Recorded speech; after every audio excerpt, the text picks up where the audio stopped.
Hello, my name is Taya Graham, and welcome to the Police Accountability Report. As I always make clear, this show has a single purpose, holding the politically powerful institution of policing accountable. And to do so, we don't just focus on the bad behavior of individual cops. Instead, we examine the system that makes bad policing possible. And today, we're going to do so by striking back at one of the key enablers of bad policing, copaganda. That's right, the movies and popular culture that tout police as underpaid heroes who dutifully enforce the law, which is sometimes true, but sometimes is not. But we're going to do so by using a piece of popular culture that has long been forgotten, but actually might be the best antidote to copaganda we have ever seen. It's a movie called Copland, and we're going to break down how this story of police corruption and mayhem is actually the most accurate and telling depiction of law enforcement in the history of Hollywood. But before we get started, I want you watching to know that if you have evidence of police misconduct, please email it to us privately at par@therealnews.com. And please like, share, and comment on our videos. You know I read your comments and that I appreciate them. And of course, you can always reach out to me directly at Taya's Baltimore on Facebook or Twitter. And of course, there's a Patreon donate link pinned in the comments below, and we do have some extras for our PAR family. Okay, we've gotten that all out of the way. Now, as we've discussed before on this show, American culture is awash in what we call copaganda, movies and TV series that paint police not just as saviors of our democracy, but literally the human dividing line between good and evil. And that type of mythos has become more extreme as policing has expanded its grip on our country. Let's remember, American taxpayers fund police to the tune of $120 billion per year, a number that continues to grow. Meanwhile, even as the funding for police has increased in 2020, homicides have shot up by 30%. My point is that if police was really the solution to crime and violence, then all the spending we devote to it should produce better results. And that's where copaganda comes in. Because if you can't deliver the basic underlying premise on which the entire institution is based, then you have to use other means to keep the dollars flowing. I mean, let's remember that many of the stories we cover on this show are illustrative of the fact that police spend far more time writing bogus tickets and making unnecessary car stops than they do investigating serious crimes. And let's not forget that we have reported on time and time again how police abuse their powers even when they are clearly enumerated laws that are supposed to limit what they can do, but often don't. So, as the godfather of modern propaganda and advertising, Edward Bernays explained, the best way to convince people to accept bad policy is to use clever techniques to appeal to their emotions and make the worst appear the better cause. And no industry has done a better job at this task for American law enforcement than our prodigious American culture industry. I mean, it's not just how these shows portray cops, always honest, hardworking upholders of civilization. It's also how many darn cop shows there are. I mean, it's almost like no story can be told about us unless it's through the eyes of a cop. Take, for example, a show produced in our hometown in Baltimore called The Wire. The Wire is often touted as an auteur's honest take on the intersection of poverty, politics, and policing, a riveting deep dive into the realities of a crumbling urban core. But don't you think it's odd that the entire narrative of the series is told through the eyes of police? I mean, isn't it strange that the primary characters of the show who explore urban decay have a badge and a gun? I mean, it seems a little strange that police have become the primary narrator of our lives. But of course, that's why in this show, we're going to review a movie that actually gets policing right. A film that has been relegated to the dustbin of history, but actually depicts the true imperative of contemporary policing better than any piece of popular culture we know of. It's called Copland, a movie starring Sylvester Stallone, who plays a small-town New Jersey sheriff in a town that is quite literally owned by the cops, with a stellar cast, including Robert De Niro, Ray Liotta, Harvey Keitel, Michael Rappaport, and Robert Patrick. It was released in 1996, and it opened to mixed reviews and meager box office success. But, like many pieces of great art, it has gotten better with age and become more relevant now than ever when it first hit theaters more than 25 years ago. That's because the film does something many films do not, which is to reveal through expert storytelling the underlying forces that drive the problematic, law enforcement industrial complex we live with today. And the film accomplishes this goal, not by proselytizing, but instead reveals these truisms through complex characters, expert acting, and a riveting narrative. And to show you exactly how this film accomplishes this and also contradicts the aforementioned copaganda, I'm joined by my reporting partner, Stephen Janis. Stephen, thank you so much for joining me. Stephen? Hold on. I think we're having a technical problem. But you know, Stephen does spend an awful lot of time outside, and some people are even concerned that we just leave him out there. So to be nice for the holiday season, just this once, I'm going to go get him. Taya, thank you for Taya? Taya? Can you hear me? Hey, Stephen. Huh? Surprise. What? Just this once. What are you doing here? You can come inside. You're going to let me? I really feel much more comfortable being outside. Look, there have been some requests from our kind viewers who are a little bit worried about you, and they said you should come inside. Wow. Just this once for the holidays. All right, great. I guess I'll do it. Sure, why not? All right. I'll see you guys later. Come on in. Okay. Yes? Oh, where do I go? Come on over. Okay. You want me to sit here? Right here. All right, this is just weird. I'm just sorry. I'm just not used to being inside. I know. I know it seems a little strange, but I spent the past year outside. So that's true. Being inside is a little weird. I don't want him to get used to it. This is a one-time deal. Right. Okay. So let's set the scene for Copland. Sylvester Stallone is the sheriff of a small town in Garrison, New Jersey, just over the George Washington Bridge. And let's listen to Robert De Niro, who plays Mo Tilden, talk a little bit about what Copland is. Back in the 70s, every cop wanted out of the city. But the only cops allowed to live outside New York were transit cops, because the transit authority was also run by Jersey and Connecticut. So these guys I knew at the 3-7, they started pulling overtime at subway stations and got the city to declare them auxiliary transit cops. They bought some land in Jersey, got some cheap loans from people they knew. They made themselves a place where the shit couldn't touch them. So there's this arrangement that's alluded to, but is not fully discussed, that gives us the idea that perhaps there's something more sinister behind Copland, right? Right, because what basically Mo Tillman tells us, or what we learn later on, is that this town was sort of bought and paid for by the mob, right, so that those cops that got out of New York would allow them to run drugs through that neighborhood, which I assume is in the Bronx. But nevertheless, the point is that there's separation between the police and the community, and not only do the police leave the community, but they also use the community to finance their little suburban paradise and utopia. So it sets up a very interesting premise. We don't know this at first, but there's a kind of alluded to. They got themselves out, they were working as transit cops. They kind of, gamed the system, but also separated themselves from the community that they were supposed to serve, which is, I think, a big, big theme in American policing right now. Absolutely. Now, one of the things that is so extraordinary about this movie is how many times police officers actually commit crimes during this movie. So we have our sheriff, our hero, Freddie Heflin, right, who one of the first acts we see him do is he's in a bar playing pinball. He runs out of quarters, so he breaks into a parking meter, right, to help himself, right?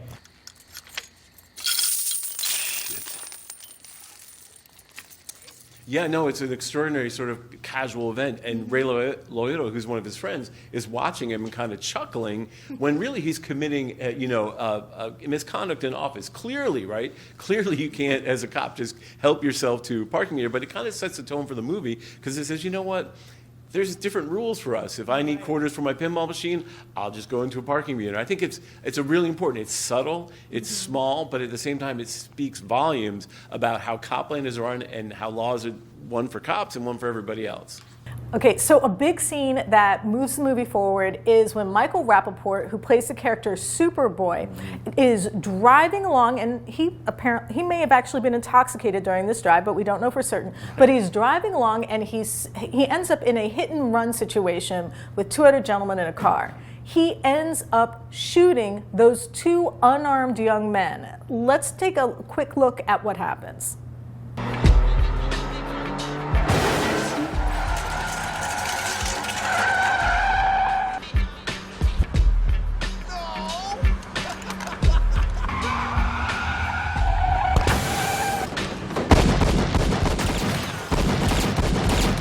So, Stephen, what's happening here and why is it so important?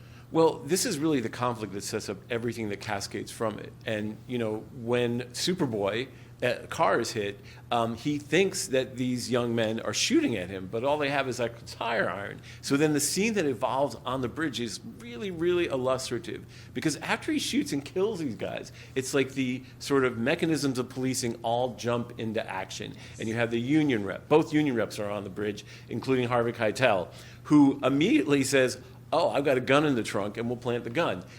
One of the cop friends of Superboy plants the gun, and then all chaos breaks out. Absolutely. So what's interesting is you see how police protect themselves. First of all, you can't just shoot someone from running away from you. Even if they hit your car, get their license plate. But he shoots him. After he kills him, then they go into another cover-up. Rather than investigating this properly, they literally start a cascade cover-up where, as you know, Superboy jumps off the bridge. Now, what I thought was really interesting is that when Superboy finds out that he has killed 2 young men, the first thing he says is, they're going to take my shield. Hey, give that back! Take my fucking shield away from me. Oh my God, Leo! Leo, Jesus! He jumped! Oh my God! Jumped! Why do you think that is so important? I think this says so much that his first thought was not for the young men, but for his badge, his gun, and his authority. Well, it's like the shield is like a barrier, right? It's like literally a shield. It's like a social shield. It says, I am not going to be, I can't be part of the regular population where I have to follow the rules of everybody else. I can't just be a normal citizen of this city.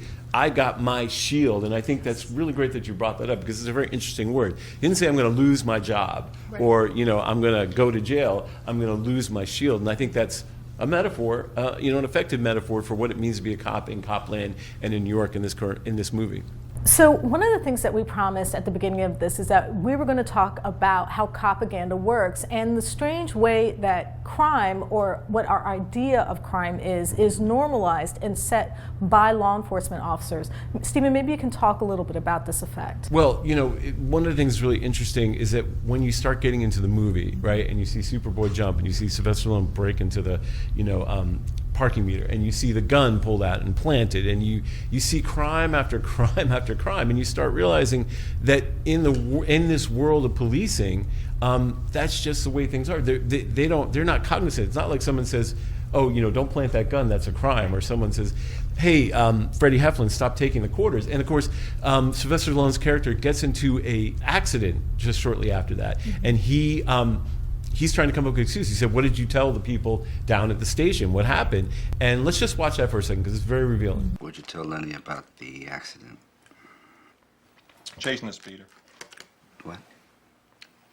Sheriff was chasing the speeder. So, of course, even this, sort of everyday sheriff is in on this sort of, Freddie Heflin, or Sylvester Stallone's character, is not immune to this sort of feeling of, he didn't say, what, that's not true. I wasn't chasing a speeder. I was a little intoxicated and hit a deer. He's like, oh, okay. And I think it's really interesting, because when we talk about policing this country, and we talk about being one set of laws for police and one set of laws for the rest of us, I think it sort of tells you, or sort of gives you a sense of how that culture develops, right, and how it becomes sort of calcified in policing. Yeah. Now, one thing that I thought was also interesting, and this is when the plan that Superboy allegedly jumps off this bridge, when you mentioned how one of the officers ran to immediately plant a gun in order to make the Superboy's assailants look dangerous, right, and as if they deserved to be shot. To die, yeah. There was an EMT there, and the EMT stood up to the police officers and said, you're planting that gun, you can't do this. And the EMT does something amazing. Let's watch. We got it! Yo, what the fuck are you doing, man? I found their piece. Found that piece. Oh, Jesus. That wasn't in there. What do you mean it wasn't? It's underneath the floor, man. Bullshit, man. You can't do that. Shut the fuck up. Do what? It was underneath the fucking floor, man. Hey, fuck you! Hey! Fuck you! Put it down! I told you not to do it like this! Kiss my ass.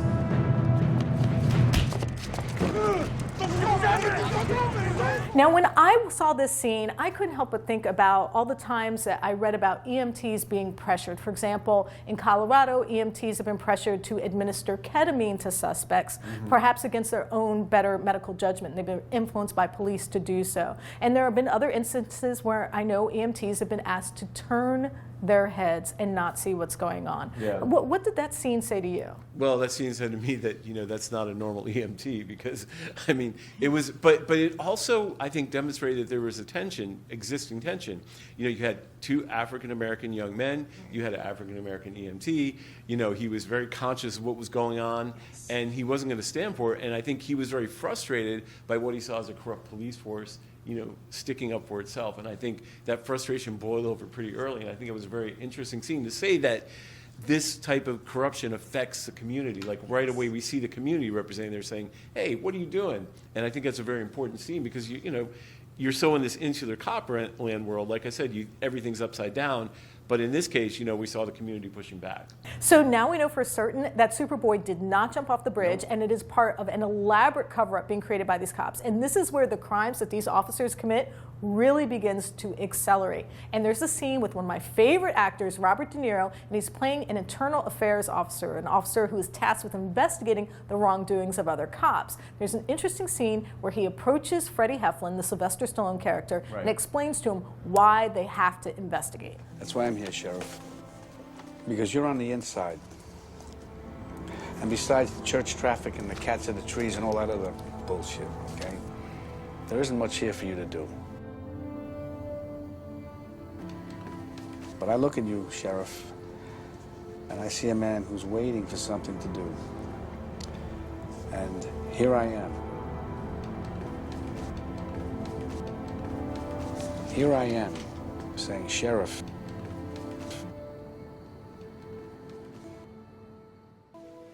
I got something for you to do.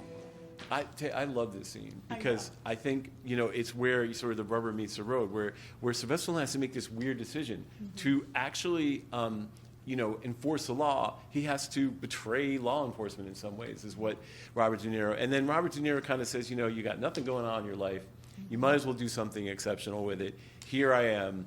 I think no other actor could pull that off. But I think what's extremely important about this is the fact that Sylvester Stallone's choice is, A, do I stick with my law enforcement friends, or B, do I betray them by actually investigating a crime, which has become, a citywide thing, right? Yeah, and so how do you feel about Robert De Niro's performance there? Okay, first off, Robert De Niro's performance was, as usual, exceptional. Yep. But I think what was really interesting is the way that it was set up as if it was going to be a betrayal. If Freddie Heflin helps him investigate these cops who are committing a crime, it's somehow a betrayal. It's somehow a betrayal of their oath. It's somehow a betrayal of the Blue Brotherhood. And that's what I found really interesting, because I thought the task of a law enforcement officer is to enforce laws wherever they're broken and wherever that is found. So I thought that was a really interesting conundrum. That's a really great point. He says, their pools are all above ground. They don't wear silk shirts. I guess it's a crime to raise your family someplace nice. Right. That is so manipulative. That's perfect copaganda. So I think the way that the police officers in this movie perceive internal affairs is really interesting. There's a moment where the character, played by Harvey Keitel, Ray Donovan, says this. So what brings you to our fair city? Checking up on us? I heard it was a way of life out here. Thought I'd check it out for myself. What are we, like the Amish now?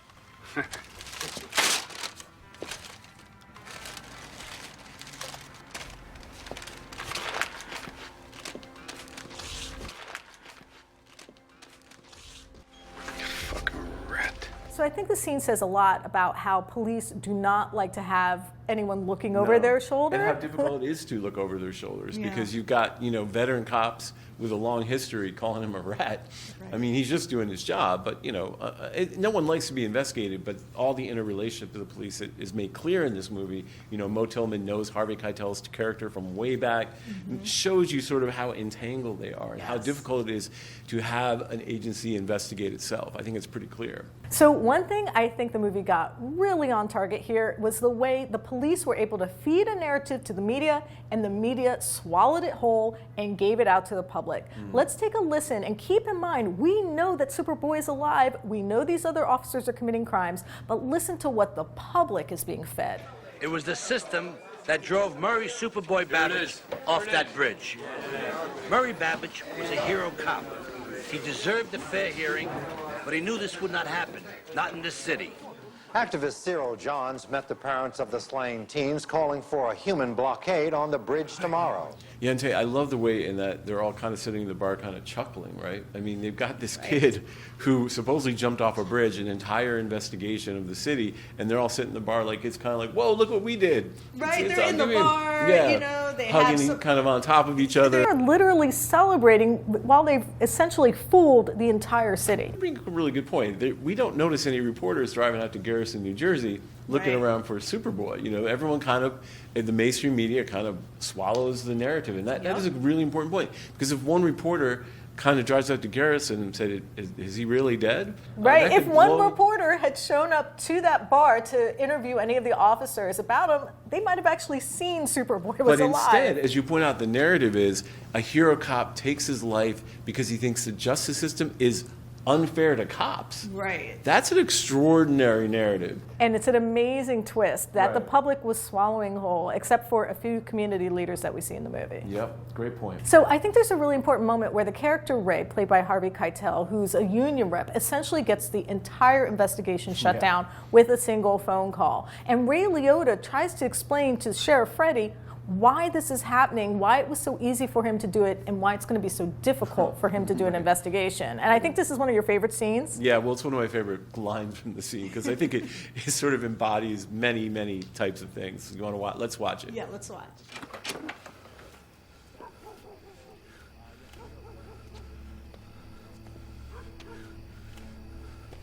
I need your help. Trying to kill me. Who? Who?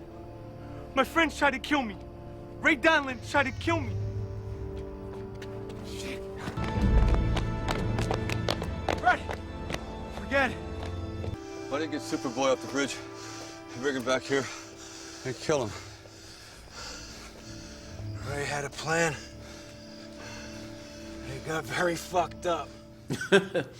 I just like the way he says I it. know, Ray Liotta's such a great actor. He says like things got really fucked. Ray had a plan, and it got really effed up. Well, and the way he said he kind of pauses, you know, he goes, it got really like a little bit of laugh. And that little chuckle that comes out when he's saying it, it was just like, it was just perfect. Just, perfect. Yeah, and I think it, you know, it shows the sort of the absurdity of this kind of thing that Ray had conjured this plan. Like, did he ever think about what are you going to do with it? What are you going to do if he supposedly jumped off the bridge and committed suicide? What are you going to do when he's alive? Right, and which brings us a scene where not only have they committed the murder of two young men, not only have they covered up the murder, but then they try to murder Superboy. Right. Let's watch. Sorry it came out this way, Mike. That's not that bad, Jack. Yeah, it is, Murray.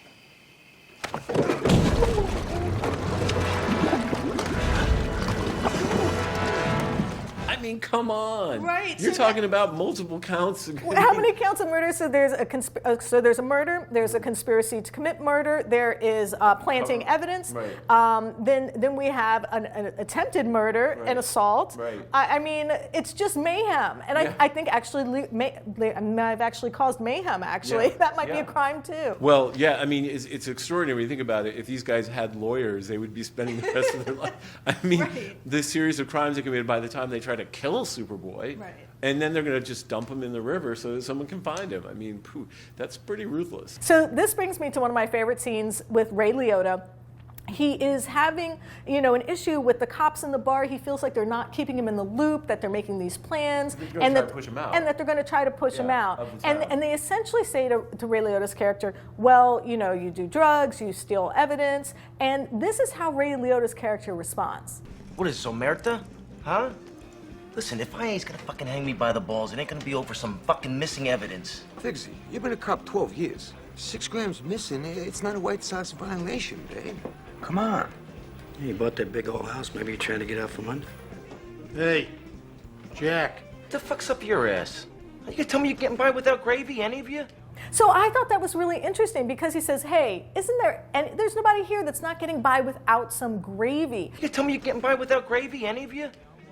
Listen to me, I was... So think about He didn't it. mean gravy. No, he meant, you know, being Yeah, on the tape, right. getting money. Because they were talking about 6 ounces is not a White Sox. 6 ounces of cocaine, that's pretty expensive, right? Right, So- and he's saying that all of you are getting some form of cash. All of you are Right. somehow Taking on the it off of tape. suspects, selling drugs, whatever. I mean, Right, it's amazing. And the thing Right. is that these officers, when they say it's gravy, that's a euphemism that I think helps keep some distance between the impact of their crime and the crime Right. itself. They don't have to admit to committing crimes because they're the good guys that chase criminals, right? Right. Instead, they're like, we just get some gravy. We just take a little money off the top. We just take a little money from the bad guys. We're Right. not actually doing anything wrong. Well, And yeah. I think that euphemistic way of talking and thinking is really a point of psychology that's very, very specific and very, very, it has a strong imperative behind it. well, he didn't say, is anyone getting by without stealing? Right. And the gravy sort of sounds like a tip or something, you know, something Right. that is... Just a little on the top. We saw this in Baltimore in police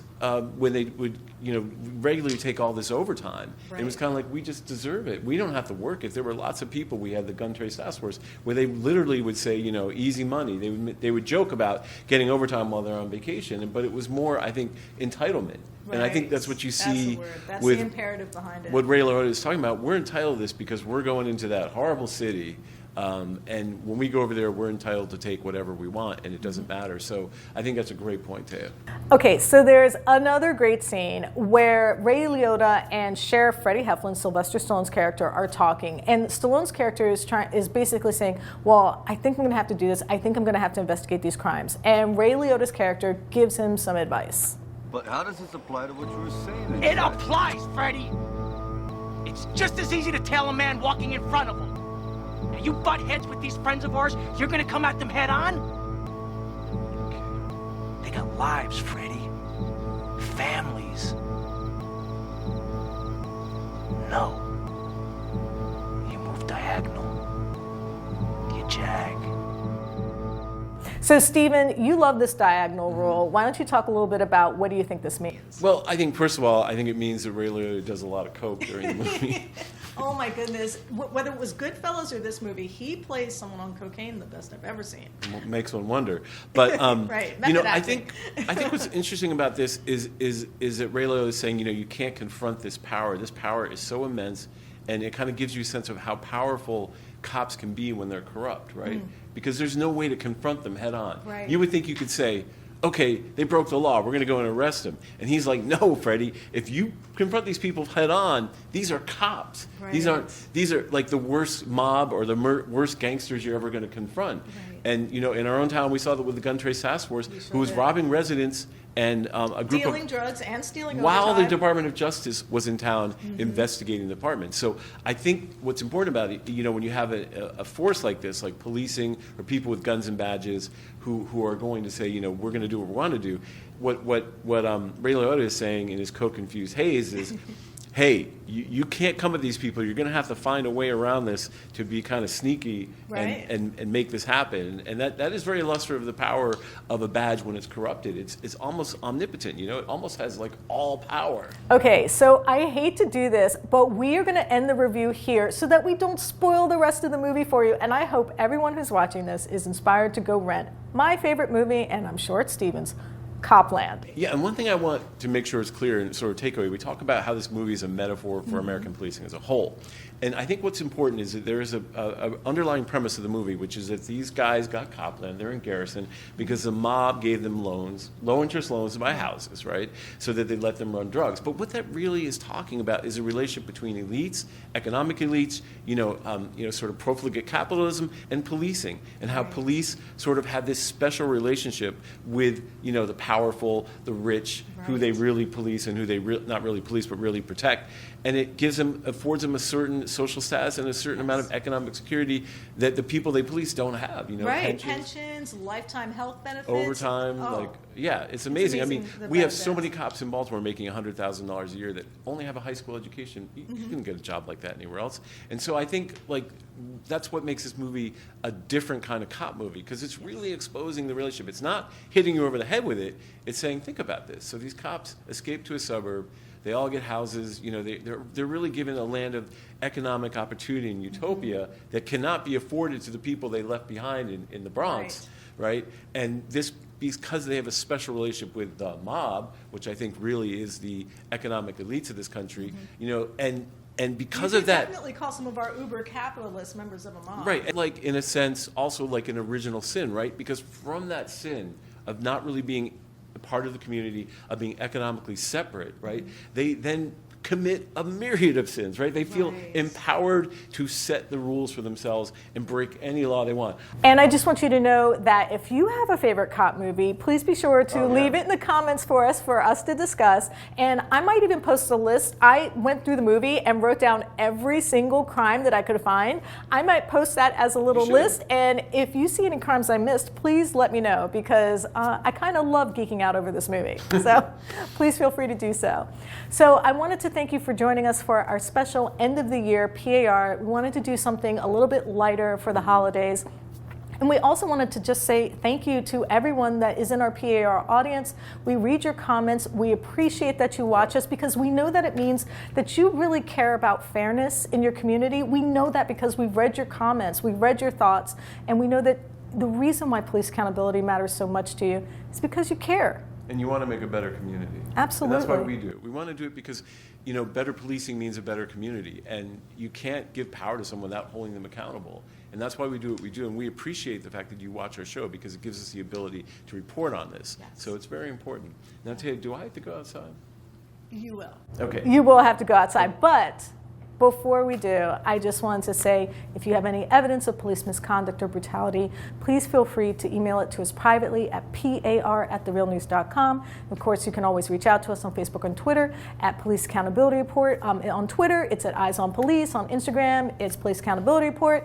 And of course, you can always message me directly at Taya's Baltimore on Facebook and Twitter. And please do like and comment on this video. You know I read your comments and appreciate them. And I'll try to answer your questions if I can. I am Taya Graham. I'm Stephen Janis. And we are the Police Accountability Report. Please be safe out there and have a great holiday.